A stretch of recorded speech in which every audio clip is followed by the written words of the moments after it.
Welcome to the Asking Why podcast. I'm your host, Clint Davis, and today we have just one of my favorite human beings on earth and therapist and equine extraordinaire, Amanda Cruse, LPC too. LPC in the last, month? I think 12 days. Yeah. Congratulations. Yeah. That is a huge accomplishment. Whew, yeah, it's a lot. That whole process is grueling and wonderful all at the same time. I have a new appreciation for it now that I've gotten through it. There's a huge learning curve in that, and I've grown so much. So I actually value those 3,000 hours I had to, just the work part of it, once I got the PLPC. So, yeah, people don't know, but all the licensings have different hour requirements that you have to get. So you go to grad school, you go to undergrad, and you go to grad school, then you do like 500 hours in grad school, then you get out of grad school. And when I was a LPC intern, it was called an intern. So you graduate and you're called a counselor intern. So you're not even called like an LPC. And I just got back from, my pride was, wounded. It's like, intern? Like, I was just an intern in grad school. I have a master's degree. I'm working, right? I'm making money. And it was CI behind your name. So it was like counselor intern. And now it's provisionally licensed. PLPC, yes. Or LMSW, and you're working on your clinical, or I think what's the other one? LMFT or PLMFT or something like that. So yeah, that's huge. You've been here for what? 2 years. 2 years, yeah. A little over 2 years now. So Amanda's an LPC here with Clint Davis Counseling, and she works with families and couples and individuals, and really likes to work with individuals and no kids, right? And working with kids. 12 and up, or really 13, 14. But yeah, that's about my desire as well. Let's tell the listeners a little bit of what brought you to us and kind of that cool story, because I think that's pretty awesome. I don't know which story you're talking about, because we have a lot of stories. Sure. Well, okay. You tell your version. Okay. Yeah. Of like when I reached out to you at the hub, probably. Oh, okay. At the hub. Oh, wow. So because that was the first time we met, right? Right. Yeah. Right. So in 2016, I had been wanting to serve with purchase, not for sale, at the hub, or I'd wanted to serve in a ministry like that, and I discovered them at, I think, a Beth Moore conference or something. They handed out a little flyer, and I said, oh wow, I've been meaning to do this. And I finally wrangled a friend into going with me, and so we I signed up for the Equipped training with the hub, and I think you presented at that training. Probably. I'm not real clear, because at this point I've been to Equipped like 3 times. Yeah. Because every time I would have a friend that said, oh, I really want to do that. I would be like, oh yeah, come on, let's go. I'll go to the training with you. Yeah. And it's really a great training and really opens your eyes to, me just being straight middle class, I had no idea how people became homeless or how a woman could end up in prostitution. And I think that training is really, really good. They do a great job. And you did a great job. Thanks. In those presentations too. So I'm sure I spoke to you at one of those trainings, one of those times. And it may have even mentioned thinking about being a counselor, because that's kind of when I was warming up to the idea. And you were very kind and encouraging towards me about that. And I had a whole life before then. Yeah. This is a later career for me. So it was nice to be encouraged in that, and probably impacted my decision to ultimately sign up, take the GRE, get my master's, do all the things. Like, this has been a 6-year process for me, for sure. And so after I did all those things, made the decision, went to school, graduated, I was a PLPC, which means I had graduated and I had the provisional license. I was working at Brentwood. I think I had reached out to you. I reached out to you when I was in my master's program about being an intern. Okay. And you said no, which was fine. Yeah, I don't think at the time we had any capacity we didn't have. I think you reached out when we were still at Olive. We were like 4 or 5 of us. we had either just gotten like an administrator or we had maybe had one for, a couple months. And so I was like an intern, somebody I'm responsible for. Like I have no time because I'm like, I was still, if somebody called in, they were calling my cell phone and I was referring everybody the clients. So like for a good year and a half, 2 years, which, in the long run is a short run, but I was the administrator and the leader and the disseminator and the staffer. And then I was also full-time, like really part-time helping purchase. I was doing 20 hours down the hall of kind of pro bono work, getting paid for 5 of those hours and trying to help and really, help establish programming and all that stuff for human trafficking and poverty. And so, I think there was a ton of people, back in the day who reached out and I was just like, I have no capacity. Right. And I think I saw you too there because I would teach a class. Yep. We ran into each other. Yep. At, what was that building, that church? Was it on Olive? It was on Olive. Yeah. Highland Center. The Highland Center. Yeah. Correct. Yeah. I was in and out of there all the time because I was teaching a class going to a training. Yeah. And I ran into you there and that's when you're like, oh, you encouraged me to go back and get my degree. And that's what I'm doing. And I think that's when I said something like, I don't remember if I said, if you get your license or whatever, call me, or I probably did. But yeah, I think so. And then like I said, I reached out and you said no, which I don't take that personally. I understand completely. And here's what I see, because I kind of see the journey of things. And now you're saying yes to interns. Oh, yeah. It's crazy. So I like that. Maybe I had a piece of that. Oh, absolutely. You definitely wanted to do it, but just capacity. Yeah. Yeah. So I'm lost. What was the question? Yeah. So then, so from my perspective, that happened. And, I remembered that when we started talking about it. But I hit a wall mentally and emotionally in 19, I think. Yeah, end of 19, October of 19. And seeing too many trauma clients, working with too much sex abuse and sexual trauma and all those kind of things, which is crazy now. I hadn't thought about this until right now. The book's coming out in November about sexual abuse prevention and trauma. And it's like all of that thing for me where I collapsed and realized I was seeing too much and hearing too much has led to this book, which is like such a God story of like, when you think you're at your worst and it's a mess and you've kind of imploded, yet God kind of builds those things out of those ashes, this beauty. So anyway, so I started going to equine therapy over in Texas and going, I needed something, and I needed something different than talk therapy, and I needed to be out of the city so I can get out of here, and I need to be outside and doing something. So I started that, and she mentioned, that was the first time I'd ever heard of natural life ship. And I was like, I have no clue what that is. And so anyway, did that. JC did that. And she went to a 4-day intensive counseling retreat to do some work. And I'd been to one before. And she got back on a Sunday. And then I think I checked my email and you would email me. Yeah. Yeah. I remembered during that time I was working at the hospital. I was working for LACG and I was a PLPC trying to get my hours. And I felt like I was dead in the water with the equine thing because I was completely by myself. And I know on your on the website, Clint Davis Counseling and Integrative Wellness, there's a blurb on there where it talks about cutting edge. Yeah, that like you're interested in new things. And I'm like, you know what? I'm just going to throw this out there to see if he's really interested in new cutting edge things. So I typed this email and I had noticed the Bossier office. I had seen the emblem on the Bossier office and I thought, well, I'll just say, hey, I'm interested in this office and I'm doing this equine thing.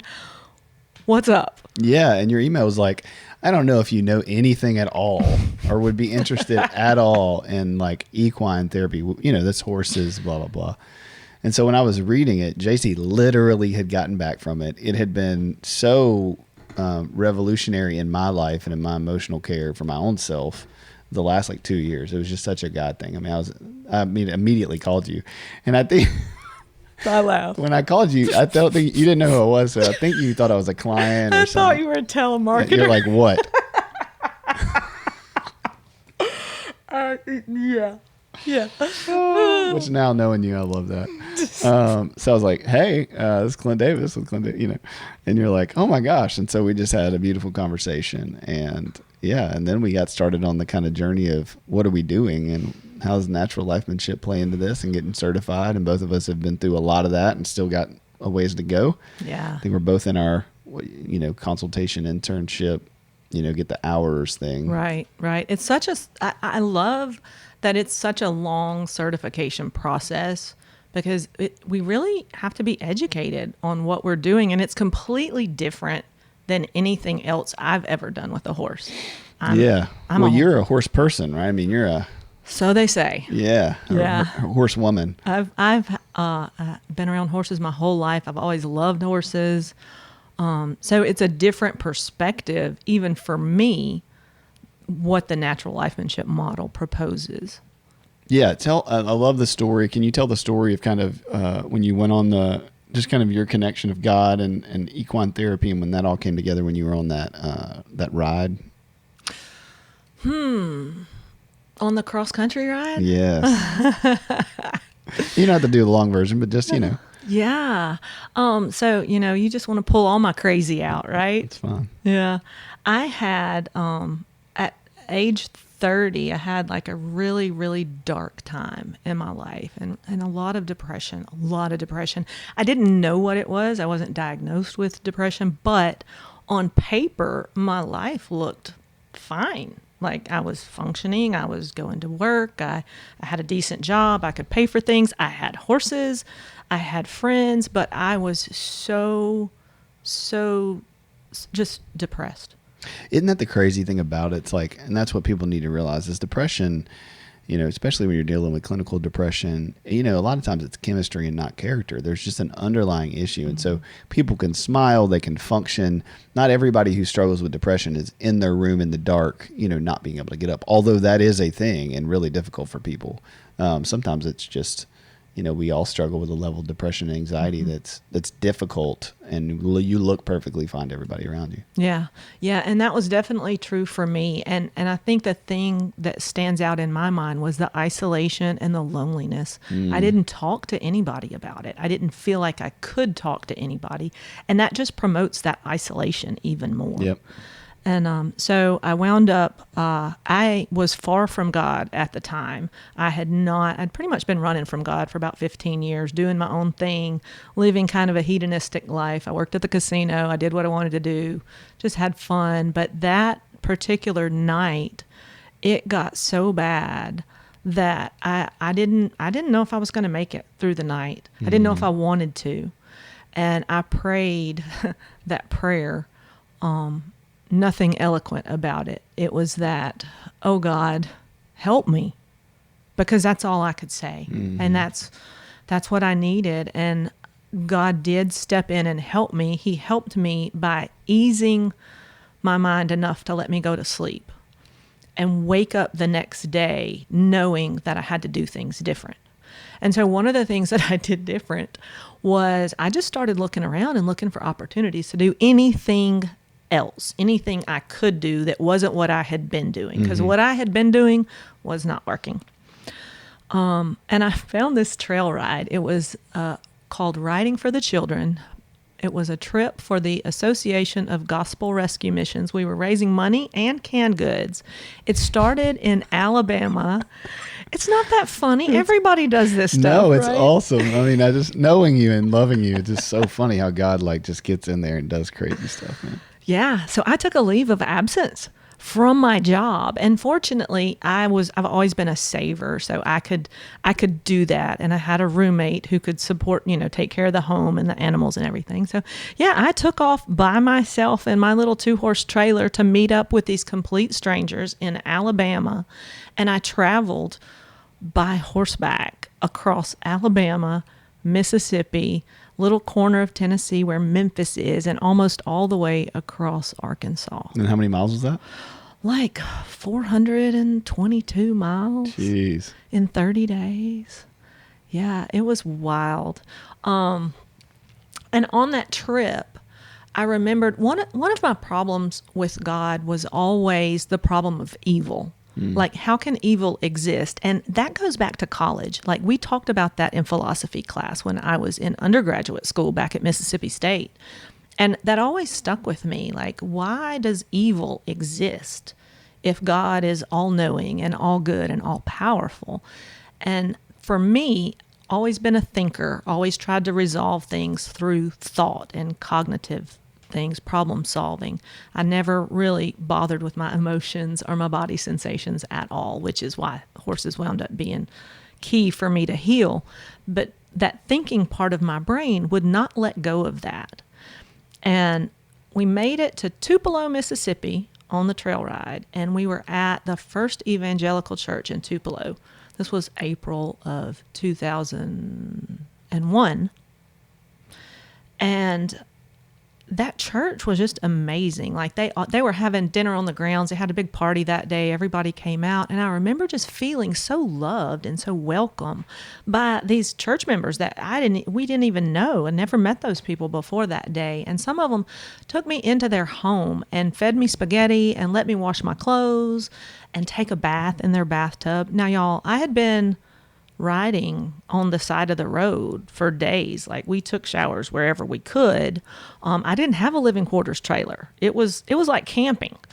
And so that act of kindness and openness and generosity really opened my eyes to what the goodness that people had and how kind and generous and giving they could be. And I knew the reason they were that way is because they were believers. And they were extending charity and kindness to me because that's what they wanted to do. And I thought, gosh, I want to be like that. It's like, that's different. Yeah.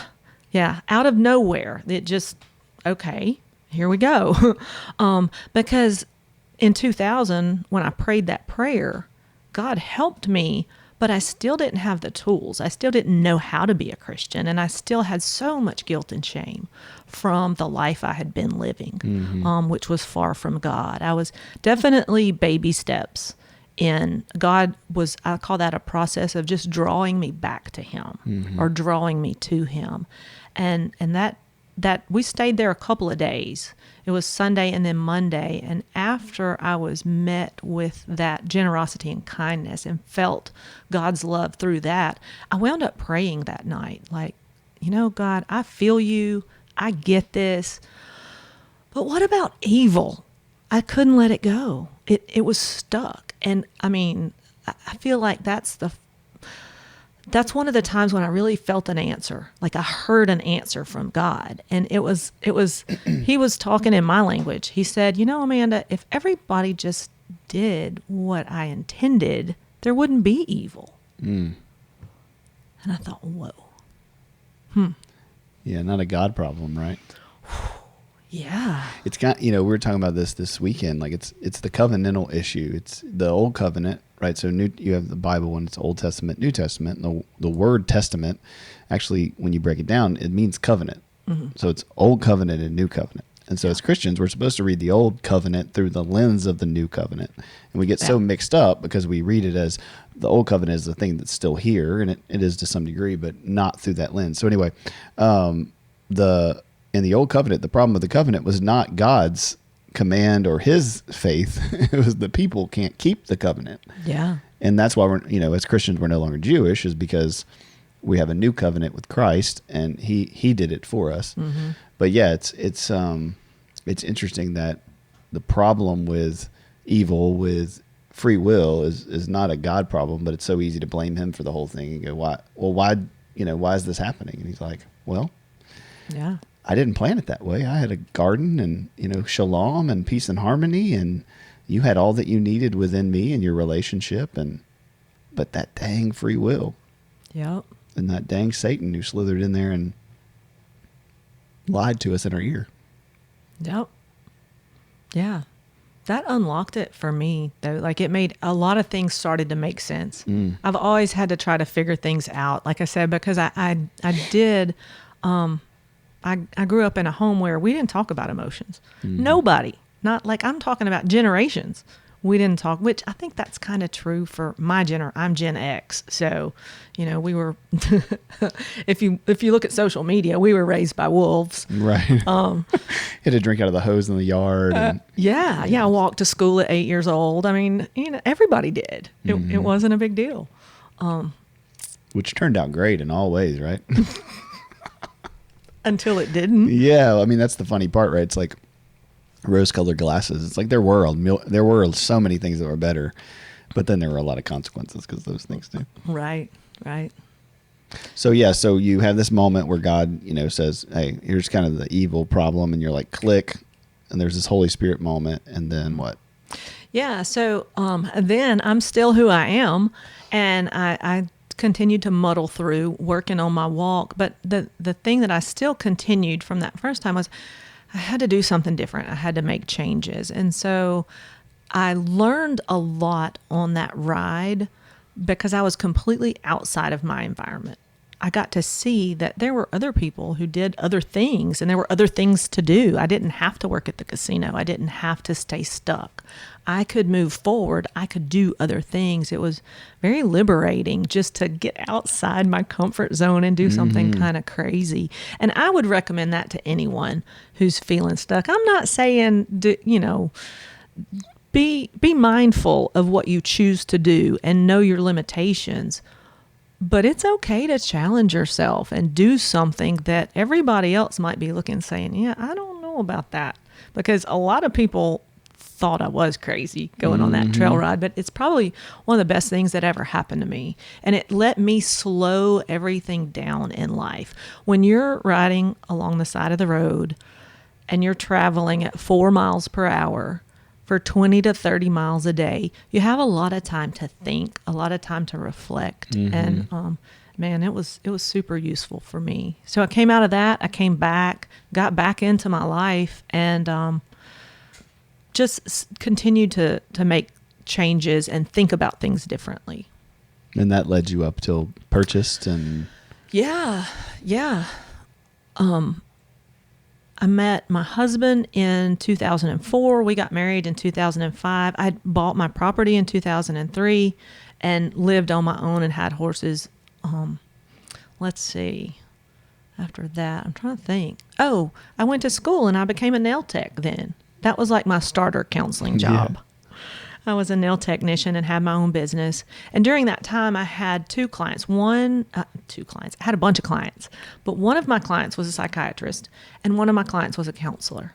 And they were so interesting. Mm-hmm. Like they would, count when you go see, I don't know, Clint, you probably don't see a nail tech, but no, I have before once. You have? Yeah. Well, you probably didn't talk about your life. Probably not. Yeah. But that's what my clients did. They came and they talked to me. I do go get my hair cut, and it's the same thing, right? Yes. Therapist. Yeah. There's a lot of therapists out there. What people talk to, within 5 feet of me while they're getting their hair cut is what is crazy. Like every time I'm getting my haircut, there's somebody next to me talking about stuff they should be talking about in therapy in front of a group of like 25 people, and they act like no one can hear them.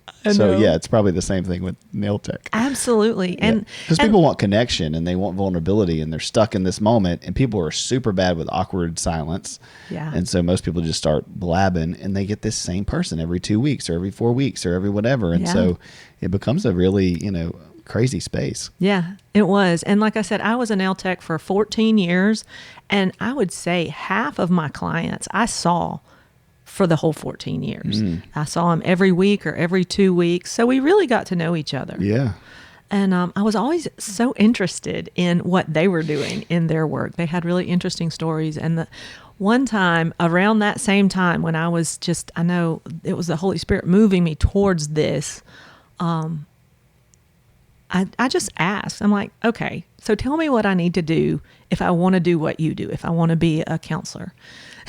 And she said, well, you're going to have to get a master's degree. And I said, oh, that doesn't sound good. No, and not fun or cheap. Yeah. And so she said, well, spoken like a true counselor, she said, well, it's not going to cost you anything to just do some research. Mm-hmm. Like, why not check it out? And, that was great advice.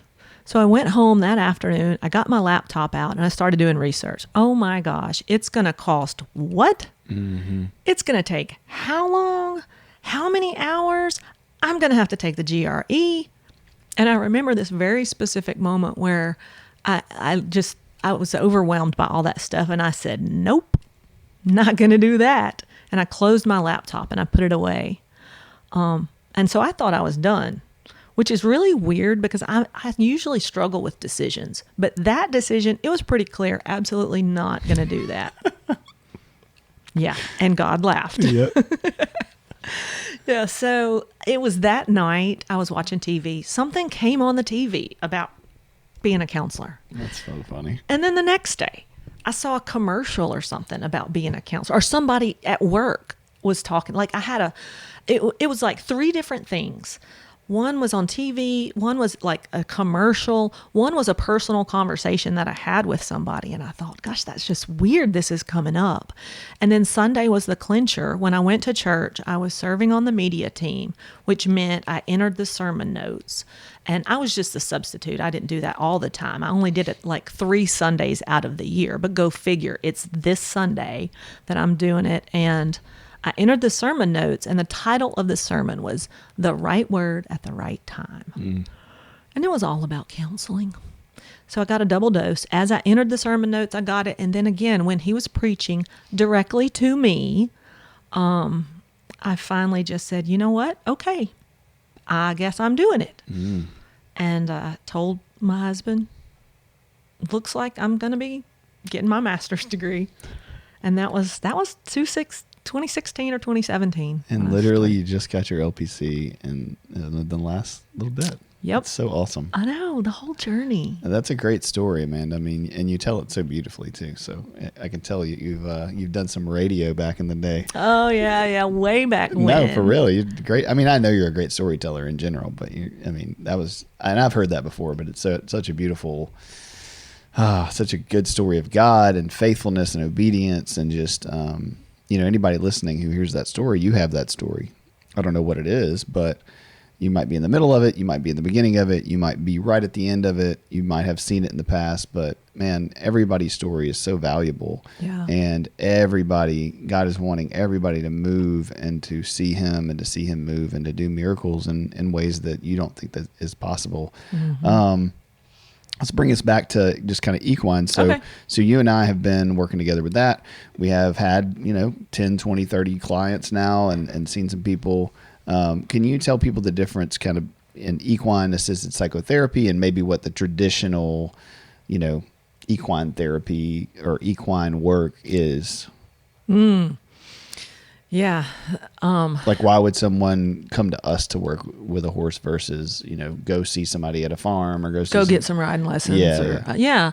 I think what you're wanting me to talk about some is the language that we use to talk about equine assisted services, which is the umbrella term for everything. Like everything you can do with a horse or everything that people can provide is going to be an equine assisted service.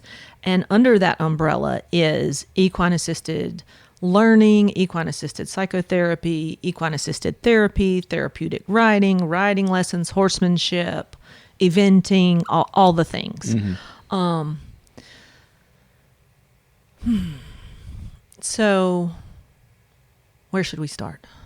Well, you've worked, right? So I give the caveat of anybody out there who is listening to this because you love horses and you love what horses doing, I'll give the no crap line is what we call it. Like, we're not saying that one is better than the other. No. We're trying to say that they're different things used for different moments in time and needs and all this kind of things. Absolutely. So, therapeutic riding is a great thing. Yes. That lots of people do and you have done and do. Yeah. I'm certified therapeutic riding instructor. Right. And then there are people who just go ride and they call it therapy. There are people, you see the cups and the glasses and, who needs therapy when you have a horse and you have all these things. And we have the who needs therapy when you got jujitsu and everybody calls these things therapy. And so I'd say, I think one of the problems within the culture is we will call something therapy and say, well, I don't need therapy because I do this therapeutic thing. Mm-hmm. And for me, what I've learned in the last couple of years is like, well, it's therapeutic in nature to go be with horses, but Right. it's not necessarily psychotherapy. It's not Oh, getting yeah. into the roots of why those things happen in your life and the relational pieces. Yeah, absolutely. With that, and I've never thought about it this way, Clint, but I just thought about it then when you were talking about it. It's therapeutic. That's self-care, Right. right? That's what we're talking about. That would be self-care. And I was thinking about my husband has a motorcycle and we ride, and we call it wind therapy.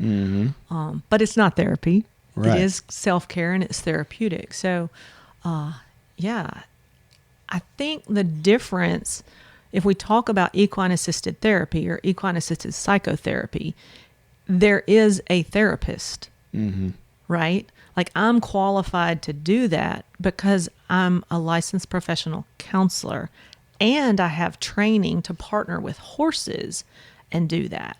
And I had somebody ask, I did a demo a couple of days ago, and they were like, I just want to know if this is legit. Like, I want to know we're not just going to come out here and pet horses and talk about their feet and stuff. Yeah. And I'm like, oh no, you're going to get what you came for. I promise. And so sadly, there are people that will call that therapy. And like you said, it is therapeutic. I call it, there's a magic science that happens with horses, and it has to do with their biology and our biology. It's the heart, the electromagnetic field that is projected by the heart, by our heart and by the horse's heart. And their heart rate and respiration is slower than ours. And their I can't say that word, electromagnetic field. I just did it, bam. Yeah, is bigger than ours. And so when we get close to a horse, our heart rate and our breathing slow down. And that is what regulation is, right? Yep. That's calmness. That's relaxation. So it's true. Just being around horses can relax you. Yep. It's therapeutic. It's therapeutic. Yeah. But it's not figuring out why you're dysregulated to start with, Yeah, that's good. which is more of where we go with the therapy side of it. Yeah, I think what I saw in my own work was I'm really good at talking about everything. You know, I can talk. And after 9 or 10 years of psychotherapy, and 20 years of psychotherapy, 9 years with the same guy, I hit this wall and I needed something more.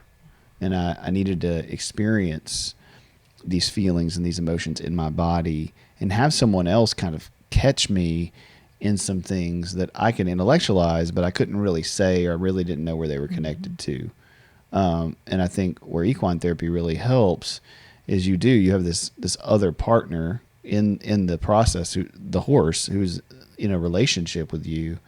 And man, it's a safe space because the horse is not going to talk back to you. They're not going to yell at you. They're not going to, right out reject you with words. Not with words. Right. But they may in their body language and in what they do.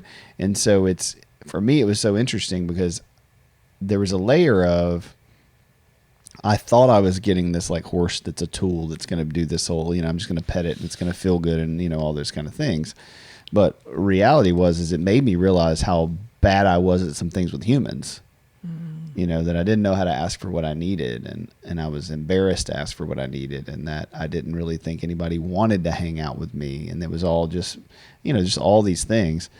And so I think that was without the horse talking back, right? I mean, obviously the therapist was there, but a lot of the therapist wasn't talking very much. It wasn't like talk therapy. It wasn't like, hey, let me talk about this and intellectualize it for an hour. It was right standing in the arena with this big 1,200-pound animal and processing what my body was feeling and my emotions were feeling and all that. So that's why I thought it's been so beautiful for people. It sounds like it gave you the time and space to come to that awareness on your own, noticing your body and feeling your feelings. Absolutely. And it doesn't replace talk therapy, right? I mean, you can do both. You can go and have a session with the horse and your therapist, and then you go sit down and talk about what that made you feel like and where'd that come from, and do some psychoeducation, and it's both and. But I guess what do you think in your work with people and with your own therapy and equine therapy? What's been maybe the biggest beneficial things that you've seen that you can't get in the therapy room, in the talk therapy room? One thing I think is kind of what we're already talking about, and this is something that was definitely true for me and something that I got from my own work with horses that I don't know if I could have gotten in the therapy room.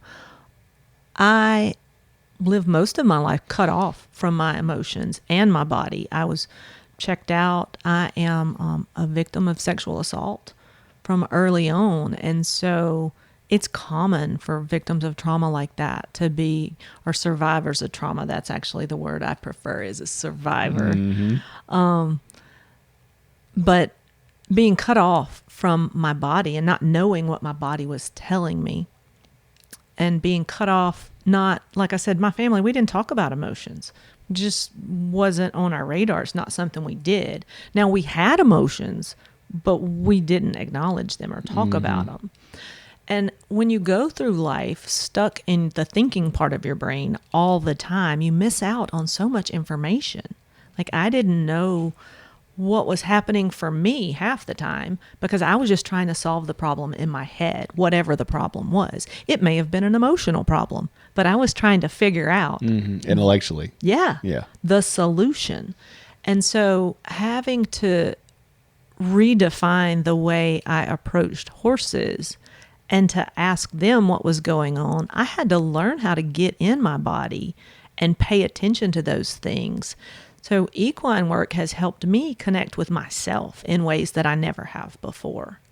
Because you have to access your limbic system and your body in order to connect with the horse. Yeah. So why is that? Why is that? I don't know. I don't know I don't know how to answer that why. Can you redefine the question? Yeah. So why is that? Is that different with a horse, or is just the horse, like why is that different with sitting in therapy, let's say in an office with a person? Yeah. Why is that so much different with the equine partner in relationship? I figured it out. Okay. Thank you. Yeah. Thank you for redefining. Yeah. As you were talking, I realized, well, the answer is because I can't talk to the horse. Right. I can't use words and explain to the horse. If they would just come with me now, we could get this done faster and I could get on to the next thing. I mean, you can tell them that, but they're not going to listen. Oh, yeah. Yeah, it takes away the verbal. It takes away the words. You can't reason with a horse. No, and they're not concerned about the things that we're concerned about. That's the beautiful thing for me. I think in 2023, as we sit with all the phones and technology and disconnection, I think the thing that I'm really excited about in the next 3 to 5 years as we do this thing is, man, people are wanting to run back to kind of the old, slower processing, and with humans, we don't have time. Right, you're both people, even in a therapeutic relationship, are like, we got 50 minutes, we got to get this done. I got to get you're on a Western time crunch. When you're out there with a horse, yes, there's a time constraint on the therapy session, but it's usually a little longer. We're usually trying to do an hour and a half session, and the horse is not on any kind of time. Nope. They're not like the other human who's having to fight against. Like, even if you are a slower person, you're still fighting against like this desire to speed things up and get things done. Yeah. Even as a therapist, right? I mean, do you ever feel that pressure of like, I got to fix this for the person, or, I want to see them heal faster. I need to help. Yeah. I don't get in a hurry in therapy as much, but I do sometimes feel that pressure. It's kind of funny, Clint. That made me think of a funny thing that happens a lot in equine assisted therapy. I usually, once they've chosen a horse, there comes this time where I send the person out to do, I probably shouldn't give this away because it's usually such a rich teaching moment, but oh well, already started. So here we go. They'll forget. So, I'll send them out to do something with the horse. And I say send them out. I'm usually 15 or 20 feet away. And I really allow the person to try. And I think the longest anyone has ever really tried is about a minute 45 seconds. And so they usually come back. Sometimes they get frustrated within that 35 seconds that they were over there, or 45 seconds. And when they come back, I'm like, wow, you really tried hard at that. And I'll say, and they're like, well, I don't know what to do. And I said, well, I mean, you tried for 48 seconds. and they're like, oh. Oh, absolutely. I had a friend last night, we were talking, and everybody was speaking life over each other. And if you listen to this, you know who I'm talking about, but nobody else does. Speaking life to each other. And it was his turn, us to speak life over him. And then he was like, okay, move on to the next person. And he's like, I'm sweating, and we were all laughing. And we're like, dude, you lasted like 2 seconds of us. He was like, no, that was a long, I feel like we've been talking about me for like a very long time, and it was like, it was the same thing. When we're in the hot seat or when we're doing something that's really uncomfortable, it feels like an eternity, and I remember that, standing in the arena, same thing. She's like, okay, we're going to connect with the horse, get the horse to connect with you and come to you. And I'm like slapping my legs, my legs were stinging from me. Like it's a dog, I'm like whistling at it and telling it, come here, come here, just feeling like a complete idiot. But man, what that brought up in me was so rich to work with, and you can't do that intellectually talking about it. Right. Right. It really requires you to get into your body, and it brings up feelings that, because you're not talking about it and you're not trying to impress a person, or you're not trying to look a certain way or do a certain thing, you're right there, you're in the moment. And yes, you're trying to do a thing, but the thing isn't what's important. It's what you're learning about yourself. Right, which we call a task, right? Like in equine therapy, we say you're task oriented. You're looking at getting the horse to walk around this thing, or eat from the bucket, or you're cleaning the horse, or whatever. We're, all of us in America especially, are so task oriented. Yes. Get the thing done, go to the next thing, get the coffee, get out of the door, get to work, go home, make the grades. And we miss all of the relational piece that's going on in between there. Yeah. Well, and I know, like for me, I was performance based for most of my life. Like I existed in task mode. That I thought that's who I was. I thought that was all there was to life, was task mode. You have to do the things. You got to check this box. Because nobody cares about your emotions. Right. Exactly. Yeah. What are those? And so getting out of that was, I even used to relate to my horses like that. Like, oh, we have to go practice because I'm a competitor. I like to go fast, run barrels, team pinning, different kinds of competitions. And those are tasks, that's performance. It's all based on what you're doing. And getting into this now, it's more about who I am and being present in the moment. Yeah. We're a human being, not a human doing. Yes. I love that. Yeah. And it's nice. It's nice to be being. Yeah, I've seen you grow so much in the last 2 years. You were already a pretty calm person, but like, man, you really have settled into who you are as a therapist, who you are here, as a friend, as a coworker. We've worked through some things and figuring out, our fears around this and our stressors around this. And it's been really cool to see, just this season of like trusting God and waiting on him and not being rushed and knowing he's going to work it out. And if this is what we think is as good as it is, then he's going to be for it. And, that's been fun. Yeah. Thank you, Clint. Let me just say, I love being a counselor. Like I had no idea, like this is what a career could be like. I know that I was called to this because of how much I enjoy it now and how much I think I've told you before, my office is like my happy place. Like I want to come to work. I love it. And whether there are people there or not, if it's just me, I like to be in my office by myself. I'm okay with that. I can get things done doing. Yep. But I can also be at peace there. I've really enjoy helping people work through things. And I definitely feel in the past 6 years, I've grown so much. I don't want to discount how much my education grew me too. I think I went to Tech, Louisiana Tech, and on their website, there was this quote that I thought was really interesting at the time, and it stuck with me because it's so true. It's like the goal of and I'm going to misquote it, I'm sure, but the goal of education is to take a closed mind and make it open. Mm-hmm. And it definitely did that for me. Just some of the shifts that I experienced through the Master's in Counseling program were huge for me. Learning to accept myself and getting out of black and white thinking. Like, I would encourage anyone who thinks they want to be a counselor, go to school. It's a journey itself Mm-hmm. of growth and then working. Whew. It's such a great team I work on here too. I appreciate how you give us all the freedom to do what we're called to do. And that's not it's not common, I don't think, in a lot of practices. So I appreciate that. Yeah, no worries. It's fun. Y'all make it easy. I mean, dealing with humans is always complicated in the as a 2 and a leader. You know, it's funny. You know, being a 2-3 on the Enneagram, and I want you all to feel loved. I want you to feel all supported.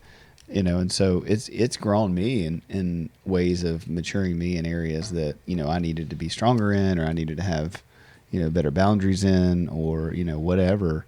And man, it continues to be fun. We were meeting this morning, me and Andy and Lyle and Sam, who are our biblical counselors. And we were just talking through scripture and, you know, what is counseling and what is biblical counseling versus psychotherapy.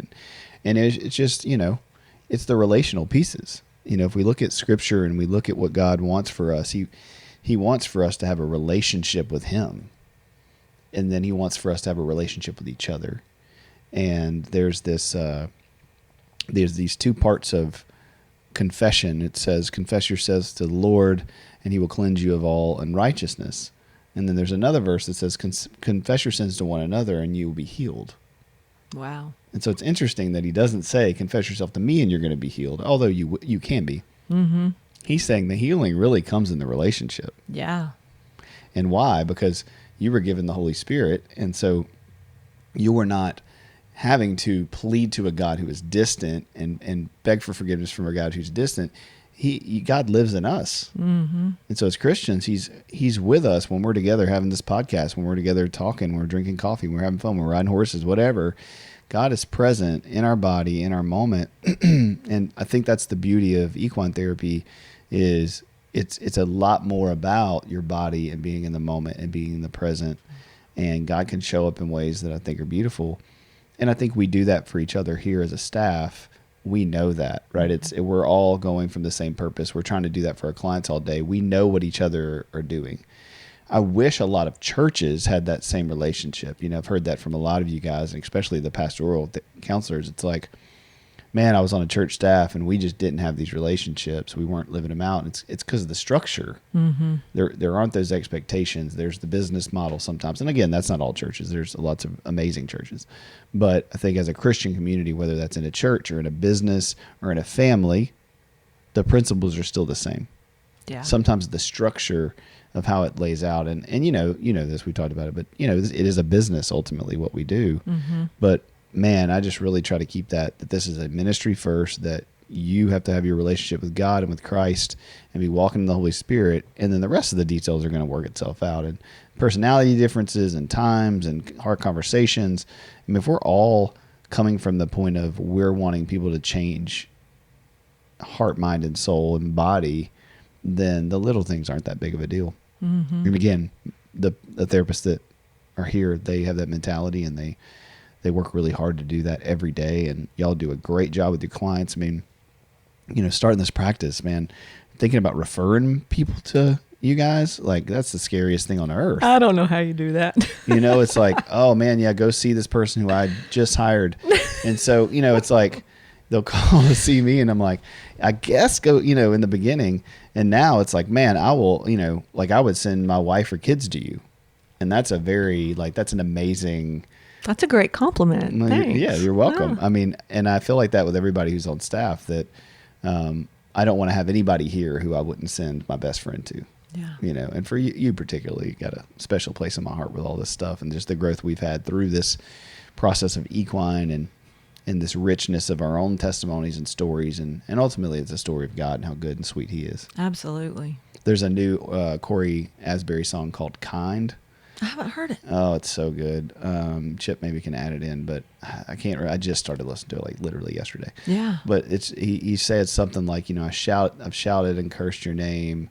I've, you know, rejected. I've ran away. I've been angry, and all you've ever been is kind. And it's just this thing where he's just talking through like, man, I've hurt. Life is struggle. There's good. There's bad. And I've had all forms of responses to you, God, about this life, and all you've ever done is be kind. Yeah. And I feel like that. I feel like in spite of our failures and struggles and fears, you know, he's so kind to like, we look back on our story and see how he was there the whole time. He was knitted together. You know, he was right beside you when you were depressed and lost and not knowing what was going on. He was same with me, you know. Yeah. And even when I was far from God, because that was a hard, about 15 years when I was just straight up running from God. There were times now I can look back on and see where he had me, even though I would have denied him. Like he was still with me even in that. And it's hard to think about that sometimes. And I think about, you know, I'm like Paul. I'm the worst of all sinners. Yeah. Like that's who I was. Chief. And I still, chief among, I feel the same way. I think that, and I think, well, I know you well enough to know that it's, Paul's stance wasn't this like deplorable shaming, lashing himself. It was a humility that goes, I recognize who I am in light of a holy, good God. Yeah. And Paul had a history too of persecuting Christians. I mean, oh my gosh, yeah. That's one thing that I love about the Bible. And that's one of the growth pieces I've done over the last 20 years is read the Bible. I've done the Bible in a year several times, and it's so different. I get more out of it every time. But one of the biggest things I get is that God's people, man, Jacked up. I mean, if you look at just the Israelites to start with, all that, they're a whole hot mess. Yeah. And then David, his chosen guy, mercy. That's like a racy story of David and Bathsheba and murder and like over and over again, God's people, they weren't perfect. And then I think that's where sometimes churches can fail because they try to look perfect. They try to check all the boxes and they get performance based and they don't want somebody that looks different coming there because what will people think? Yep. And that's not who God is. I mean, God wants anybody coming there. Yeah. It doesn't matter. Who are we to judge what somebody else has been through or is going through or is suffering with? And I have so much compassion for people who are far from God that I don't ever want somebody to think I'm too good to talk to them or that because I'm saved, I can't talk to them. It's quite the opposite. Yep. Like I have more compassion now for the lost and the hurting.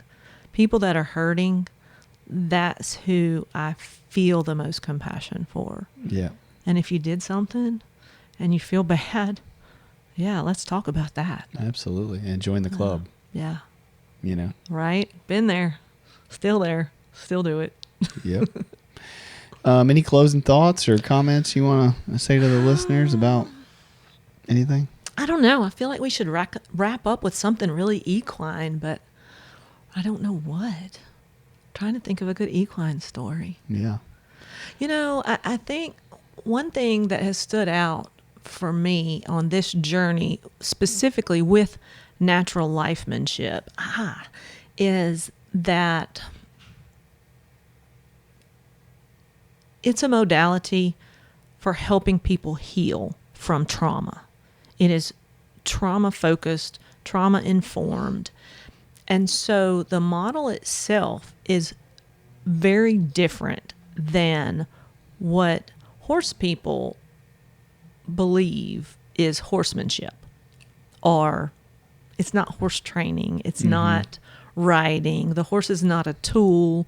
And I've struggled with reconciling the two because I was a horse person. I am a horse person. I ride horses. I know sometimes you have to be task focused. Sometimes you have to put the fly spray on the horse, whether the horse wants the fly spray or not. Yep. And so just to fill in for people that don't know, Yeah. and sometimes in natural livemanship, they would give the horse the choice and the consent the entire time. Always. Yep. Yes. Yeah, I think that's the same. I think it's the same balance with like when I hear somebody come back from like TBRI training, trauma-based relational interventions, or however they, whatever it stands for. And they're like, oh my gosh, these poor kids who have been traumatized, we need to treat them like this. And I'm like, well, just treat all kids like that. You know what I mean? Like, why are we going to, be trauma informed for this one group? And then we get the polarizations. It's like, well, you should never be frustrated with your kid and discipline them because you got a gentle parent and let them do whatever they want to and have all these feelings.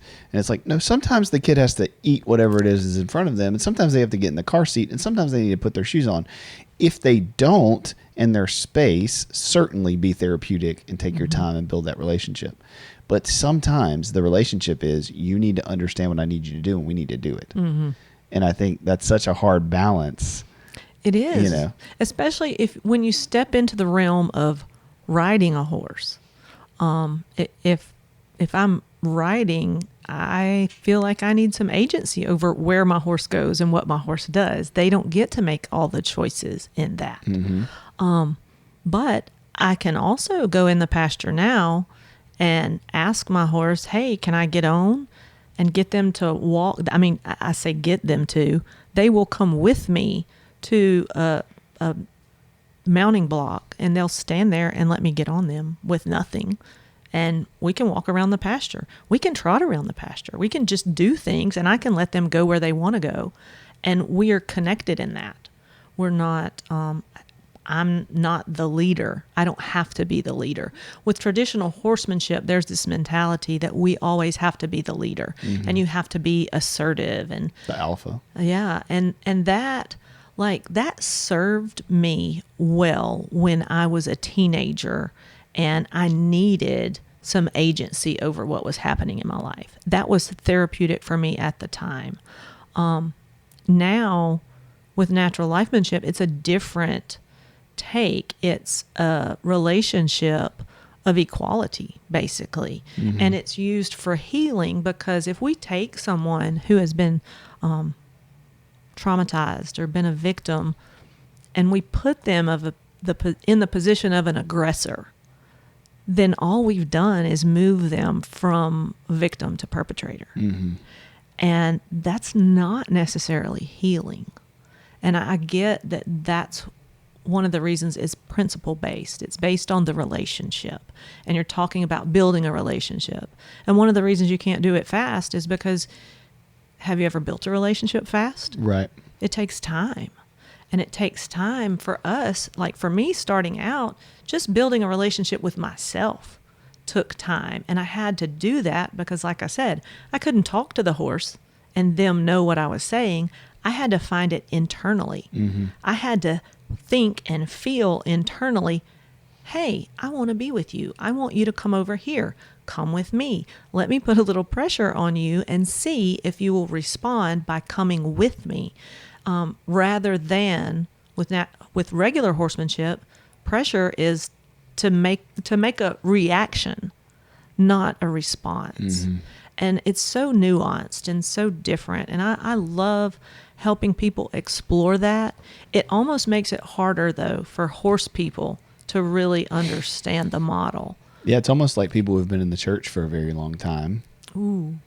Right? They've been in the church for a long time. They know the system. They know you show up, you do this, you show up to this thing, and then they see something that seems a little radical or a little different. I won't get on a big tangent about it, but it's kind of the spanking conversation where, that's just everybody's main discipline. Their kids do something wrong, you spank them because that's what you're supposed to do. Spare the rod, spoil the child, which isn't even in the Bible, but that's beside the point. There's this mode that's like, that's what you do.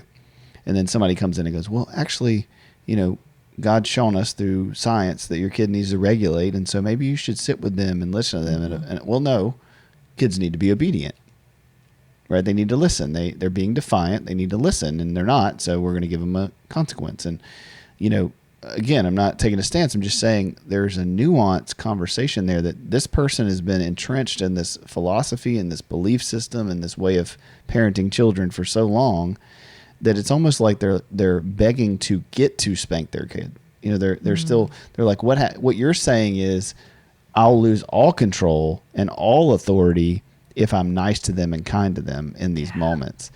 And it's like, no, what we're asking you to do is switch the percentage of which you use this one versus this one, and see how this actually makes the kid feel safe and breathing with them and giving them tools. That's not taking away this other tool. Although, some might argue for that. You're saying you can keep that tool, but let's put like 10 other tools in your tool belt. Yes. I think it would be the same thing with horsemanship. Like, you don't have to throw completely out that sometimes you have to ride your horse a certain way or make them do something or put fly spray on them or put them in the truck or whatever it is. Yeah. Because there's life. Sure. But there's a lot of times where that's not necessary for you to use power and control in order to get the thing done. Right. And it's much easier if they're cooperating. Yes. Yeah. Yeah. And so with kids, you punish them, and they may listen in the moment, but a lot of times they're not. It's going to make everything worse and last longer. In my own life, I felt, sometimes I'm like bedtime, for example, or snack time or something.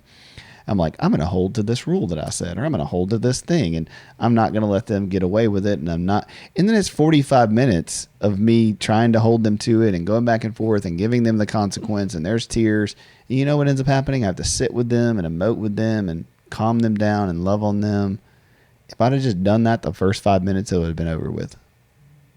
Yeah. But something in my brain is like, no, don't do that, or XYZ is going to happen. And I think it's very similar. It's that fear of like losing complete control into this therapeutic chaos that people think, being therapeutic brings for some reason.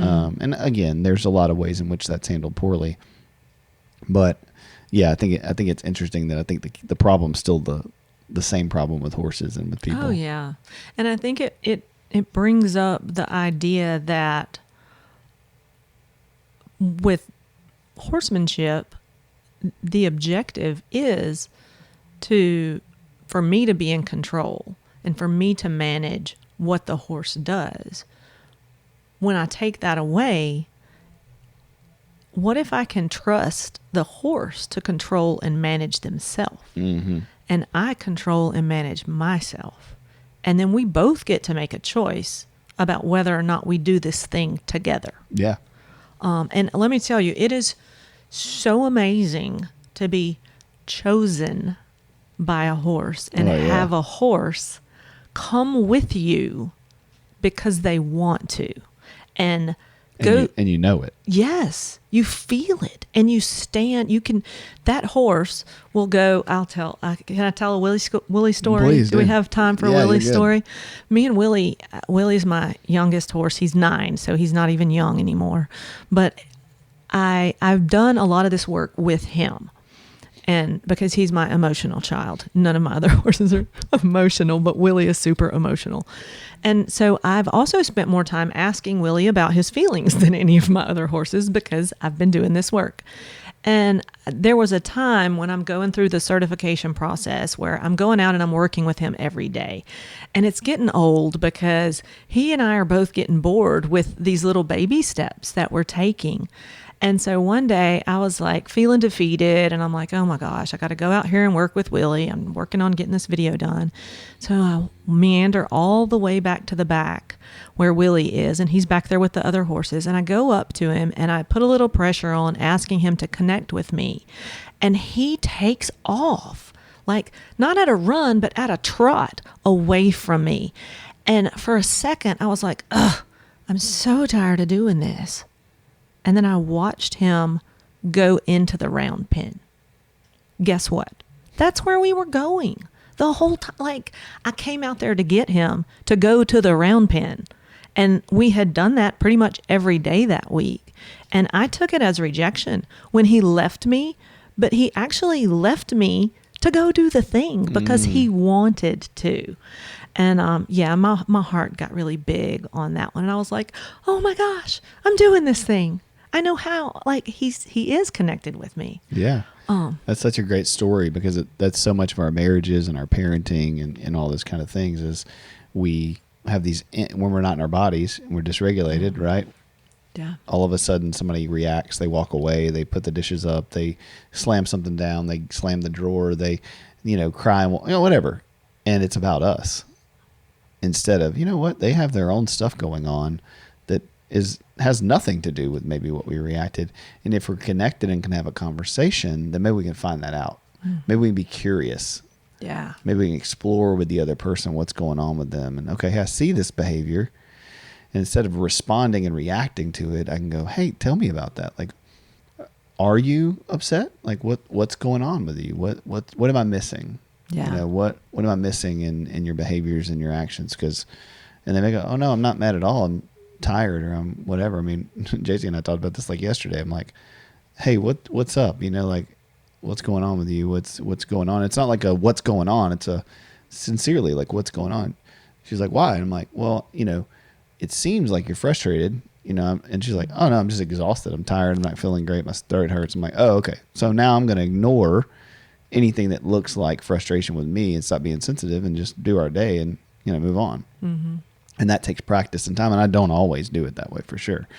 Sometimes I get extremely hurt and sensitive, but I think being able to lean into those relational pieces, it takes time, it takes energy, it takes effort, and it takes us being on for the same goal. Mm-hmm. Yeah. And that's what we get to do with the horses. And that's what, if you're listening to this and this is something you're interested in, me and Amanda both can do this. We do it together. We do it as individuals, families, couples, kids. So reach out to us, send us an email, go on our website and check out our Equine page. And we'd love to help you out, love to work with you and your family. I know it's hot in Louisiana, but honestly, you don't really notice. We did a session yesterday or day before, no, Monday. Yeah. And, I don't even think about it being hot because you're just connected and out there. And I think we need that.